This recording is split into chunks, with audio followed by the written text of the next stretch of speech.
What if a customer says to you, my ISO codes are only one code above the limit. I'm close, so I'm good. How do you respond whenever you hear that? Because we hear that a lot. That one code difference could be one particle or a fraction of a particle if you're at the upper limit of the range of 4406. But it could be as many as 50%, or excuse me, twice as many particles. I said that incorrectly. That actually kind of dovetails into something I think that is important to include. I had a hard time when we first started talking about limits and we set them lower than what manufacturers recommended. And this kind of goes to that. When you take that reading, that's usually taken when everything's going well. The system's closed.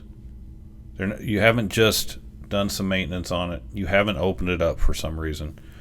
And saying you're only one code higher, we know from years and years of test data, any event that happens, that code's going to jump 2 or 3. And a quick understanding of codes, to your point, each time you go up a code, you're essentially doubling. We need to have a realization that we want to stay at or below what the manufacturer recommends for maximum life.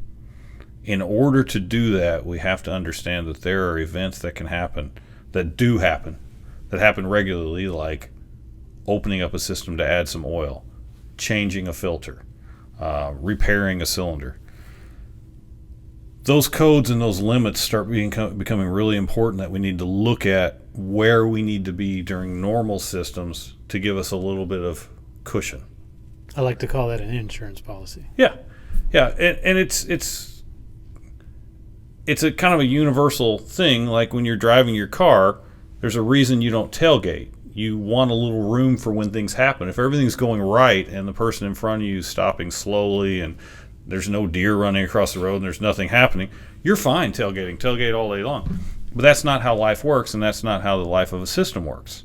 Things happen, and you need to give yourself the insurance policy or cushion. You need to have some room. So I'm just one code higher means that I will never be where I need to be, and I'm often going to be much higher and much dirtier than I should be, which translates into your system's not going to last as long. So all this equipment that you've spent money on, all these things you've done, you're not getting a return on your investment, because the choices you're making there, allowing it to be one code higher and thinking that's okay, you're shortening the life. You're throwing your investment away.